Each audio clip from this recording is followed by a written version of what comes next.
Doa.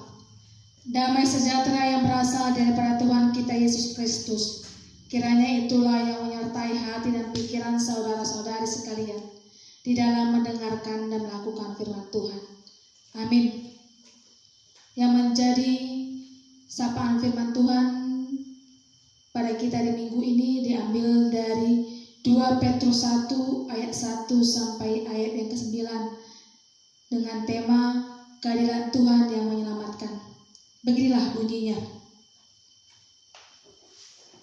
2 Petrus 1 ayat 1 sampai 9. Dari Simon Petrus, hamba dan rasul Yesus Kristus, kepada mereka yang bersama-sama dengan kami memperoleh iman oleh karena keadilan Allah dan juru selamat kita Yesus Kristus. Kasih karunia dan damai sejahtera melimpahi kamu oleh pengenalan akan Allah dan akan Yesus Tuhan kita. Karena kuasa ilahinya telah menganugerahkan kepada kita segala sesuatu yang berguna untuk hidup yang saleh oleh pengenalan kita akan Dia yang telah memanggil kita oleh kuasanya yang mulia dan yang ajaib. Dengan jalan itu Ia telah menganugerahkan kepada kita janji-janji yang berharga dan yang sangat besar, supaya olehnya kamu boleh mengambil bagian dalam kodrat ilahi dan luput dari hawa nafsu duniawi yang membinasakan dunia. Justru karena itu kamu harus dengan sungguh-sungguh berusaha untuk menambahkan kepada imanmu kebajikan, dan kepada kebajikan pengetahuan, dan kepada pengetahuan penguasaan diri, kepada penguasaan diri ketekunan, dan kepada ketekunan kesalehan, dan kepada kesalehan kasih akan saudara-saudara, dan kepada kasih akan saudara-saudara kasih akan semua orang. Sebab apabila semuanya itu ada padamu dengan berlimpah-limpah, kamu akan dibuatnya menjadi giat dan berhasil dalam pengenalanmu akan Kristus Yesus Tuhan kita. Tetapi barang siapa tidak memiliki semuanya itu, ia menjadi buta dan picik, karena ia lupa bahwa dosa-dosanya yang dahulu telah dihapuskan.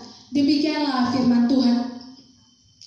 Bapak Ibu saudara-saudari yang terkasih dalam nama Tuhan kita Yesus Kristus, hari ini kita masuk dalam minggu kita, Minggu Judika, dan dalam minggu ini kita mau diminta bagaimana kita melihat keadilan Tuhan yang menyelamatkan. Di tengah-tengah persoalan yang ada di tengah-tengah dunia ini, yang mencekam dunia ini, itu adalah bisa menimbulkan sesuatu yang sangat rumit bagi kehidupan kita. Dan itu juga menyebabkan pada hari ini kita beribadah di tengah-tengah keluarga kita masing-masing. Dan itu juga yang menyebabkan pada hari ini kita tidak bisa datang ke tempat ibadah kita, ke gereja kita untuk bersekutu seperti biasanya. Tetapi Bapak Ibu, meskipun seperti itu situasi dan kondisinya, orang-orang percaya, orang-orang yang beriman kepada Tuhan tetap harus beribadah, memuji dan memuliakan nama Tuhan.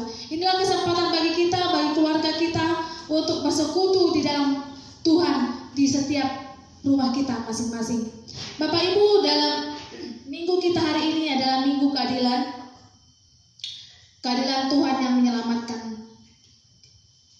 Di dalam teks ini nyata dikatakan bahwa Simon Petrus sebagai hamba Kristus mau menyampaikan kepada kita bagaimana imannya itu sampai kepadanya dia mendapatkan imannya itu dari keadilan Allah yang menyelamatkan dia. Di tengah-tengah kondisi situasi kita pada hari ini, terkadang kita mau melihat di manakah sebenarnya keadilan Allah di tengah-tengah persoalan dunia ini.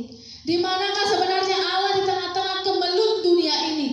Dan di manakah Tuhan yang kita sembah itu ketika kita berada di cengkaman masalah kita pada hari ini. Dan itu juga yang menyebabkan kita di tengah-tengah keluarga kita tidak bisa keluar. Bahkan pemerintah kita mengatakan stay in home, tinggal di rumah, jangan keluar. Dengan kita menjaga jarak dengan orang-orang, menjaga jarak katanya 1-2 meter, itu bisa menjauhkan kita dari virus. Benar sekali Bapak Ibu, kalau dari segi kesehatan atau medis itu sangat benar. Dan bukan berarti karena situasi ini kita karena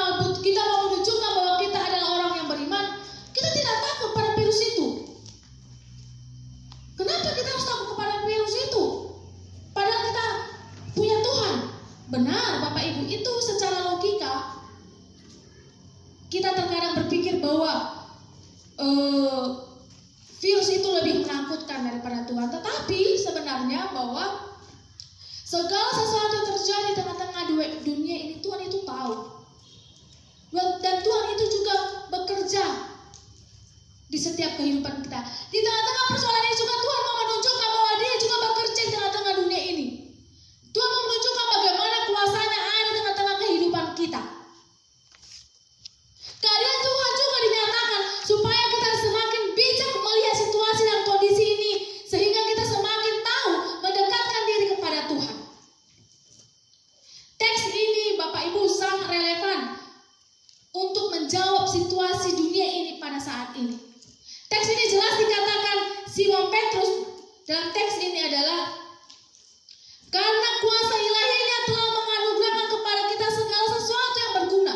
Apakah segala sesuatu yang berguna bagi kita? Ilmu, pengetahuan, kekuatan fisik kita, kepintaran kita, keluarga kita, semua itu berguna bagi kita. Tuhan menganugerahkan itu. Tim medis juga, ilmu pengetahuan tentang kedokteran juga, ilmu pengetahuan tentang pertanian juga, ilmu pengetahuan tentang diri kita sendiri juga, keluarga kita itu juga Tuhan anugerahkan kepada kita. Itulah anugerah yang luar biasa yang Tuhan berikan kepada kita. Di situ juga kita bisa melihat bagaimana keadaan Tuhan dalam kehidupan kita. Ada orang pintar tetapi tidak memiliki keluarga yang rukun. Ada keluarga yang rukun tetapi mungkin di dalam perekonomian dia kurang. Tetapi memang sifat manusia adalah melihat sisi kekurangan daripada sisi kelebihannya. Ada juga terkadang mengatakan di dalam kehidupannya lebih enak ya menjadi keluarga si A. Kenapa? Karena dia punya tanah besar banyak, anaknya pintar-pintar. Tetapi kita tidak bisa melihat apa sebenarnya persoalan dalam kehidupan mereka. Terkadang mereka juga mau melihat lebih enak menjadi keluarga si B. Meskipun tidak ada ekonominya, tetapi mereka juga bisa duduk bersama, bisa bercengkrama, bisa tertawa bersama dengan keluarga. Artinya Bapak Ibu, setiap orang juga memiliki persoalan pribadi-pribadi. Setiap orang juga memiliki kekurangan dan kelebihan di dalam pribadi dan keluarganya. Oleh karena itu juga menunjukkan bahwa Tuhan itu adil kepada kita. Kalau sekarang ini mungkin kita beribadah di rumah kita masing-masing karena anjuran dari pemerintah, itu juga kita harus patuhi.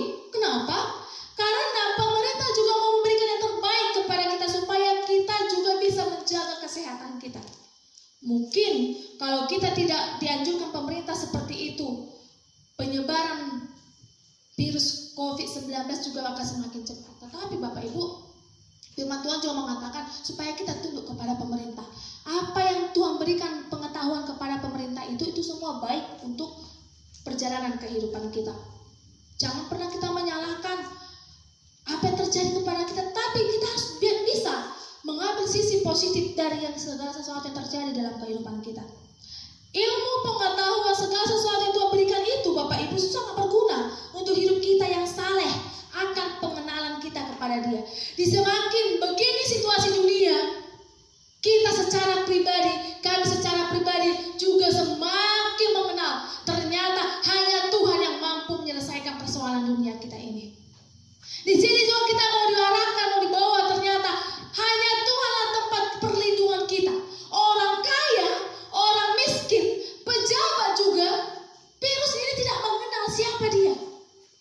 Mau kaya, mau banyak uangnya, mau dia itu pejabat, mau dia itu pedagang, mau dia itu orang biasa kayak jelata, tetap juga kena serang.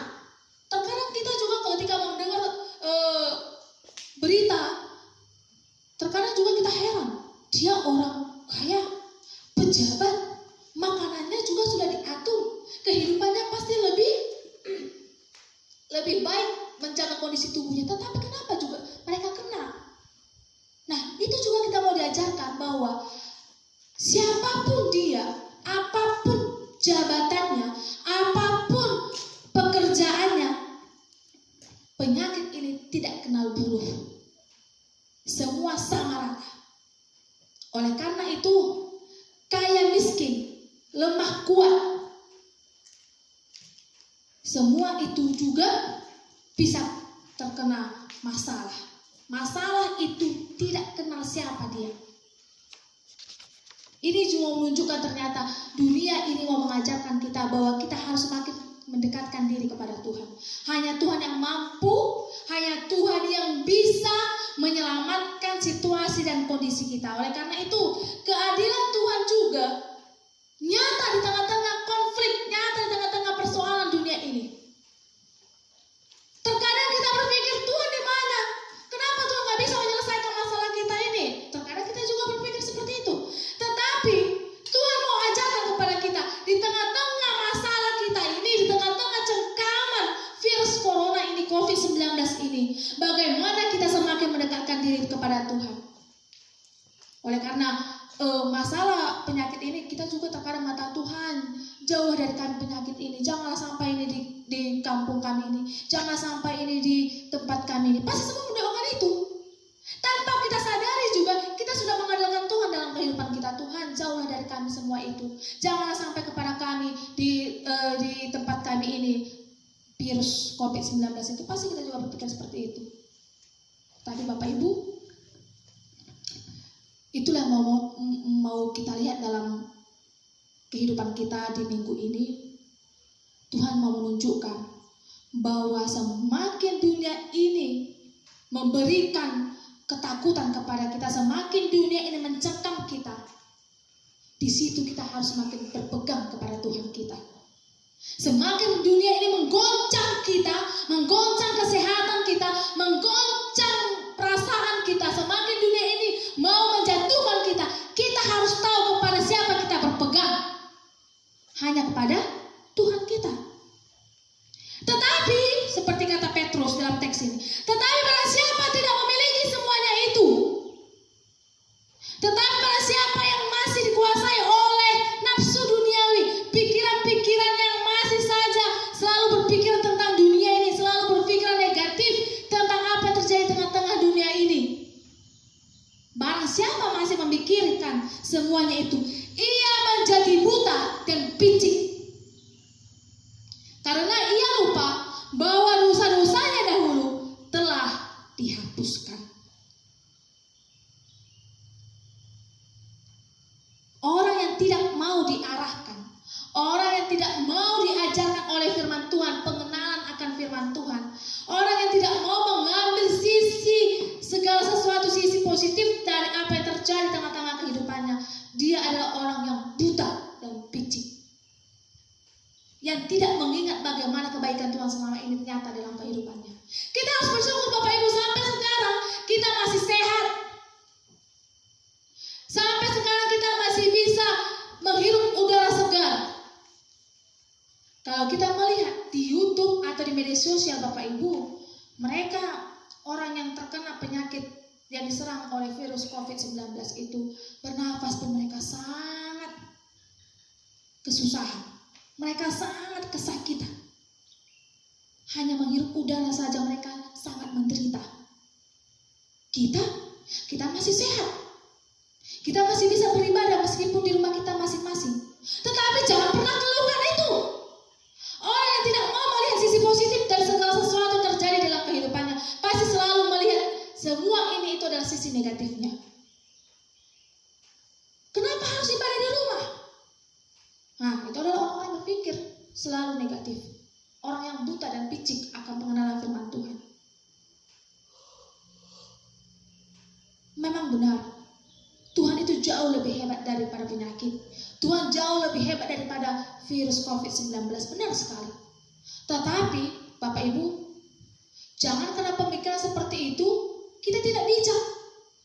Justru kebajikan-kebajikan itulah yang harus mengarahkan kita untuk lebih semakin tahu menjaga kesehatan kita. Inilah kita mau diajarkan Bapak Ibu supaya kita semakin menjaga, menghargai kesehatan kita.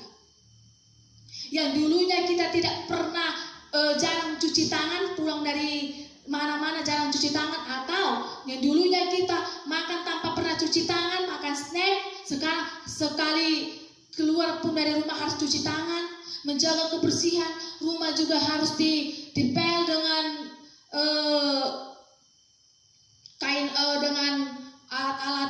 yang bisa menghilangkan kuman, dan terkadang juga kita bisa menambah vitamin dalam tubuh kita, makan buah, asupan buah, sayur, atau yang lain. Itu juga ternyata pengetahuan, kebajikan yang Tuhan berikan supaya kita semakin bijak. Kebajikan yang Tuhan berikan itu berfungsi untuk mengarahkan kita supaya kita semakin bijak mengatasi setiap persoalan yang ada di tengah dunia ini. Oleh karena itu Bapak Ibu, keadilan Tuhan itu menyelamatkan kita. Tuhan pasti menyelamatkan kita kalau kita mau diarahkan, kalau kita mau hidup dengan bijak dengan kebajikan Tuhan. Orang yang mau hidup dengan arahan Tuhan, orang yang mau hidup dengan kebajikan Tuhan sesuai dengan yang Tuhan inginkan, pasti hidupnya akan selamat. Kalau pemerintah katakan kepada kita untuk menjaga jarak, kita jaga jarak. Kalau pemerintah mengatakan jangan sering keluar dari rumah atau stay home, kita juga harus lakukan itu. Kita perkecil, kita semakin sedikitlah kita untuk beraktivitas di luar. Supaya apa Bapak Ibu? Supaya kita semakin terhindar dari penyakit-penyakit yang ada di dunia ini. Itu tidak salah, karena firman Tuhan juga mengatakan kebajikan itu menimbulkan kita pengetahuan. Orang yang benar-benar hidup di dalam Tuhan pasti tahu hidup sesuai dengan kehendak Tuhan, harus bijak di dalam kehidupannya. Tidak hanya merasa lebih hebat, tidak merasa dia yang lebih mampu mengatasinya. Gak mungkin itu sampai sama aku. Tidak mungkin saya bisa terkena penyakit itu. Benar, mungkin sekarang kita bisa berkata seperti itu. Dan semua orang juga berharap seperti itu. Orang yang sepele pada umumnya Bapak Ibu adalah orang-orang yang buta akan pengetahuan, buta akan firman Tuhan. Orang yang takut firman Tuhan pasti hidup dengan bijak sesuai dengan yang Tuhan arahkan. Orang yang takut akan Tuhan pasti memiliki pengetahuan untuk menjaga hidupnya. Di minggu Judika ini keadilan Tuhan menyatakan kita supaya kita berpegang kepada Tuhan apapun situasi negara kita pada hari ini, apapun kondisi kita yang mencekam kita pada kehidupan kita saat ini, meskipun sekarang masih seperti ini kehidupan negara kita, kehidupan keluarga kita, Bapak Ibu ingat, jangan karena dunia menggoncang kita lupa untuk berpegang kepada Tuhan. Inilah keadilan Tuhan. Tuhan menunjukkan bahwa semua itu harus berpegang kepada Tuhan supaya hidupnya semakin bijak dan semakin sesuai dengan Tuhan inginkan. Tuhan memberkati kita, Tuhan mengarahkan kita, dan Tuhan yang menampakkan kebijaksanaan kepada kita supaya kehidupan kita semakin tekun di dalam kesalehan dan melihat segala sesuatu yang terjadi dalam kehidupan kita ini adalah salah satu cara Tuhan untuk mengajari kita semakin melihat kuasa Tuhan dalam kehidupan kita. Tuhan memberkati kita, Tuhan mengarahkan kita, dan Tuhan yang selalu melingkupi kita di dalam kehidupan kita ini. Amin. Kita berdoa. Bapa kami yang di sorga, terima kasih untuk kesempatan yang masih Tuhan berikan pada kami pada hari ini. Kami masih dapat mendengarkan firman Tuhan, kami masih dapat bersekutu dengan Tuhan dan dengan keluarga kami di tempat kami masing-masing. Bapa yang baik, melalui firman Tuhan kami mau diajarkan, kami mau diarahkan supaya kami hidup semakin bijak di tengah-tengah kehidupan kami ini, supaya kami selalu melihat sisi positif yang terjadi di tengah-tengah kehidupan kami ini. Meskipun dunia ini mencekam kami, meskipun dunia ini menggoncang iman kami, meskipun dunia ini mau mengarahkan dan menjatuhkan kami untuk jauh dari Tuhan, tetapi melalui firman Tuhan kami semakin diajarkan, kami semakin dikuatkan supaya kami tetap berpegang di dalam Tuhan. Keadilan Tuhan yang akan menyelamatkan kami di tengah-tengah situasi dan kondisi negara kami, dunia ini yang semakin mencekam. Bapa yang baik, kami yakin dan percaya Tuhan yang selalu menyelamatkan kami. Ajari kami Tuhan, berikan kebijaksanaan kepada kami Tuhan. Melalui pengetahuan yang Tuhan berikan kepada kami semakin tahu untuk menjaga diri kami. Melalui situasi dan kondisi ini kami semakin diajari supaya kami semakin menjaga kesehatan kami, dan kami juga semakin menjaga keluarga kami pribadi lepas pribadi. Kami yakin dan percaya Tuhan, badai ini pasti akan berlalu dan badai ini pasti akan Tuhan selesaikan. Oleh karena itu Tuhan, kami andalkan Tuhan di dalam setiap masalah yang terjadi di tengah-tengah kehidupan kami. Kami andalkan Tuhan di dalam menjalani kehidupan kami. Terima kasih Bapak yang baik, dalam Kristus Yesus kami berdoa. Amin. Saudara-saudara yang terkasih, terimalah berkat yang berasal daripada Tuhan kita. Tuhan memberkati engkau dan melindungi engkau. Tuhan menyinari engkau dengan wajah-Nya dan memberi engkau kasih karunia. Tuhan menghadapkan wajah-Nya kepadamu dan memberi engkau damai sejahtera. Amin.